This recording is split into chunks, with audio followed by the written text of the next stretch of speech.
Hello, my name is Nicole Ossinger, and I will be talking to you today about domestic violence. Although you may not have experienced domestic violence yourself, it is problematic in many relationships today. According to Lisa Lorenzetti, domestic violence is a regimen of domination that is established and enforced by one person over another through violence, fear, and a variety of abuse strategies. The abusers know exactly what to do to their partners and will manipulate any situation to make their wrongdoing seem right. Throughout this speech, I will show you what the abuser's tactics are through technology, stalking, isolation, and how it can be prevented in the future. Delaney Woodlock, a researcher from the University of New England, describes in detail on the abuse of technology and domestic violence and stalking. Coercive control is one of the many forms of domestic violence that abusers will use to get their way.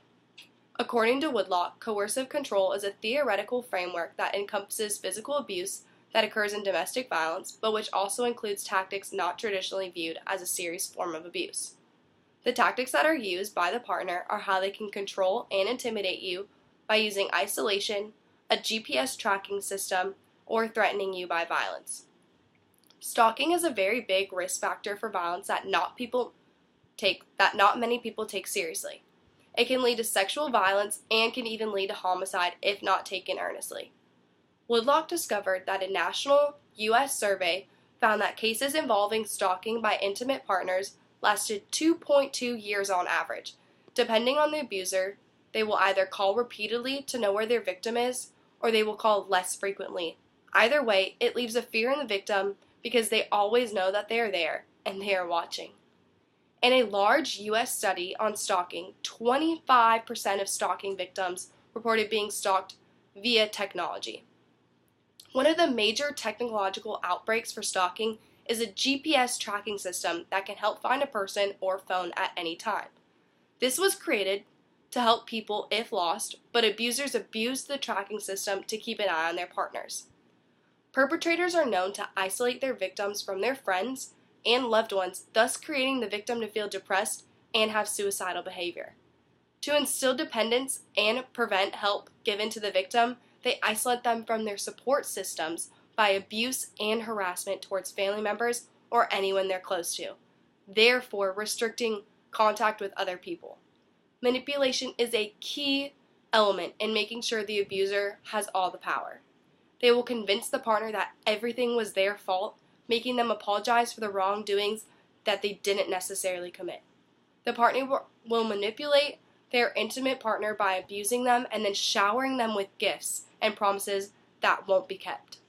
A study by Woodlock showed us that female students had reported receiving repeated harassments, with 10 to 15% experiencing this behavior from their intimate partner. Females are also more likely to experience this type of abuse because they are involved with having sexual behavior more so than a male. Lisa Lorenzetti, a faculty of social work, tells us that 27 countries have released a prevention plan for violence against women, but efforts have been insufficient. Awareness needs to happen because it will make people become more conscious of what is going on around them and can help stop the situation before it gets out of hand. It is known that women who are in an abusive relationship believe this is how you should be treated and see the abuse as an act of love and affection from their significant other. One way to prevent domestic violence is to get the government involved.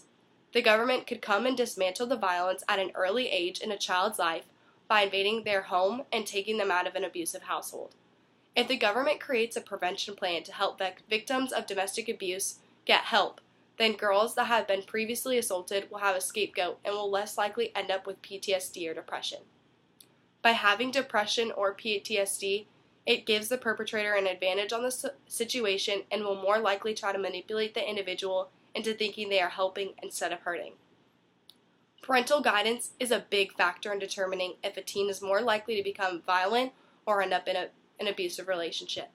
How a person matures mentally and physically can have a big advantage in knowing how they should or shouldn't be treated.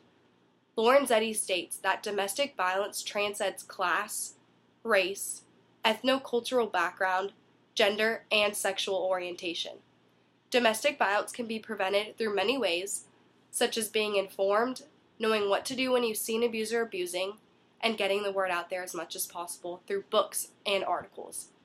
Domestic abuse has always and will always be an ongoing problem, but with help and guidance, the percentages of violence can be lowered. I hope throughout this speech you learned a lot about domestic violence, and knowing all the signs can truly help end the tragic and difficult problem of domestic violence. Thank you.